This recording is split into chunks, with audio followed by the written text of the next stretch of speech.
Kwa majina anaitwa Peter Cheo, ni mkurugenzi wa Suez Lounge, sehemu ambapo tumepata hili janga la moto.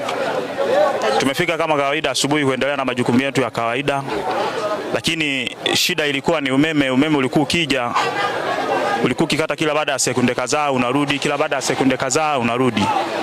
Sasa nadhani sasa umeme umekuja kurudi kwa kasi kubwa.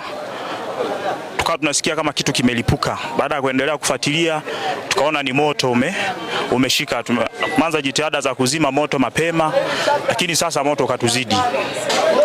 Tuliokuwepo kazini na bosi tulishirikiana kuuzima na fire extinguisher, maji, lakini moto ulishindikana, ikabidi tutoke. Mimi niuma sana DJ, afu mashine zote zimeungua mpaka dakika hii hapa tuelewe tutakuwa tunapataje ulaji. Kwa kweli tutamisi vitu vingi, kwa hiyo ni sehemu ambayo ilikuwa kwa kweli inawasaidia watu aina mbalimbali wenye stress zao na ambao hawana stress. Ilikuwa ni sehemu kwa kweli ya watu wanapenda kuburudika, ni sehemu watu walikuwa wanapenda kupumzika. Kwa kweli watu watamisi sana. Baada ya kusikia tukio tukawahi kuja kuokoa. Kuna baadhi ya vitu tumeokoa kama magodoro, vitanda na vitu vingine vya kwenye vyumba. Lakini vinywaji vingi vyote vimeungua, ambapo kwenye sehemu ya roho ya baani. Kwa hiyo kule vitu vyote vimeungua, ila sehemu ya vyumba, kwenye sehemu ya kulala, vile vitu tumeshaviokoa. Kwa hiyo labda tu kuna sehemu ambayo ilitaka kuungua, lakini waokozi wamefika kwa muda, wameudhibiti moto. Kwa hiyo tunashukuru sana. Hili ombi tu tunaomba kwa hapa Katoro, ni mji mkubwa.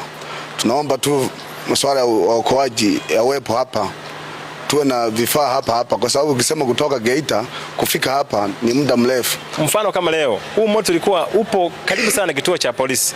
Yaani ingelikuwa kama fire ipo ndani ya mji wa Katoro, ilikuwa ni rahisi kufika kwenye eneo la tukio na kudhibiti moto usingeleta madhara makubwa. Lakini kwa sababu tunapata zimamoto kutoka Geita, ambao umbali wa kutoka Geita kwa gari ya kawaida ni dakika 45.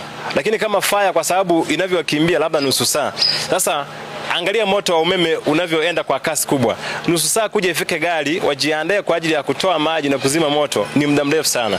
Kwa hiyo tunaomba tupate kituo au tupate gari la zimamoto, hata kama wanajiandaa kupata kituo cha zimamoto, tupate gari ambayo itakuwa standby kwa ajili ya kusaidia haya majanga wakati yanapotokea.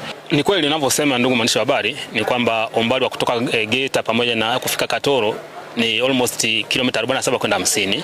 Kwa hiyo tunapokuwa tunapokea taarifa kwa umbali huo, na ukizingatia pia kwamba wananchi pia wanatoa taarifa kwa kuchelewa wakati mwingine, kwa hiyo tuna delayment ya almost saa nzima hapo katikati. Kwa hiyo moto unapokuwa unawaka ndani ya saa nzima hamjafika kwenye tukio ni changamoto.